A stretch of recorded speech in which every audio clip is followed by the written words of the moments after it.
Social మీడియాను దేశంలో కట్టడి చేయడం బహు కష్టంగా మారిపోతుంది.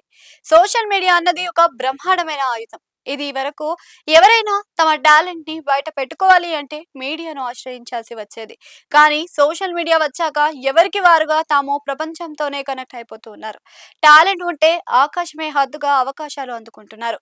ఇదంతా పాజిటివ్ గా వస్తున్న సక్సెస్ స్టోరీస్.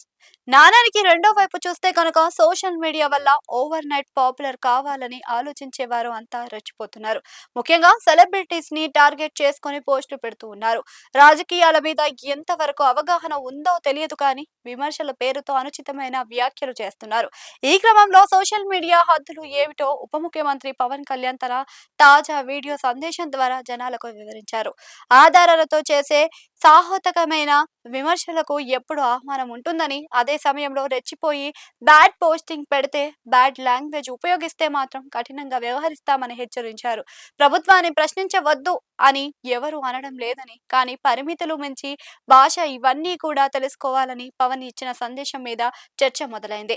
ఇదిలా ఉంటే ఉప ముఖ్యమంత్రి పవన్ కళ్యాణ్ గుంటూరు జిల్లా మంగళగిరి క్యాంప్ కార్యాలయంలో ఈగల్ విభాగం chief cyber crime IG RK Ravikrishna తాజాగా మర్యాద పూర్వకంగా కలిశారు. ఈ సందర్భంగా ఈగల్ విభాగానికి సంబంధించిన వార్షిక నివేదికను ఆయన పవన్ కళ్యాణ్ కి అందజేశారు.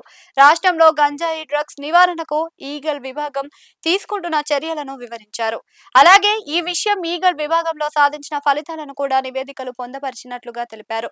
సోషల్ మీడియా వేధింపులు, అదే విధంగా ట్రోలింగ్ అంశాలతో పాటు మహిళలను టార్గెట్ చేస్తూ సోషల్ మీడియాలో అసభ్యకర పోస్టింగ్లు పెట్టే వారిపై సైబర్ క్రైమ్ విభాగం ద్వారా తీసుకుంటున్న కఠిన చర్యలను ఉప ముఖ్యమంత్రికి సైబర్ క్రైమ్ ఐజీ వివరించారు. చేతిలో స్మార్ట్ ఫోన్ ఉంది కదా అని సోషల్ మీడియాలో ఏమైనా పోస్టులు పెట్టవచ్చు అనుకుంటే ఇక మీదట కుదరదు అన్న సందేశాన్ని అయితే కూటమి ప్రభుత్వం పంపించడానికి సిద్ధంగా ఉందని అంటున్నారు. అనుచిత పోస్టింగ్లు చేసి రెచ్చిపోతే మాత్రం అంతకు అంత మూల్యం చెల్లించాల్సి ఉంటుందని అంటున్నారు. సర్కార్ సీరియస్ గానే ఈ విషయంలో వ్యవహరిస్తుందని అంటున్నారు. దాంతో ఎవరైనా సోషల్ మీడియాలో పోస్టింగ్లు పెట్టేందుకు ఉత్సాహపడితేనే మాత్రం ఒకటికి రెండు సార్లు ఆలోచించాల్సిందే అని అంటున్నారు.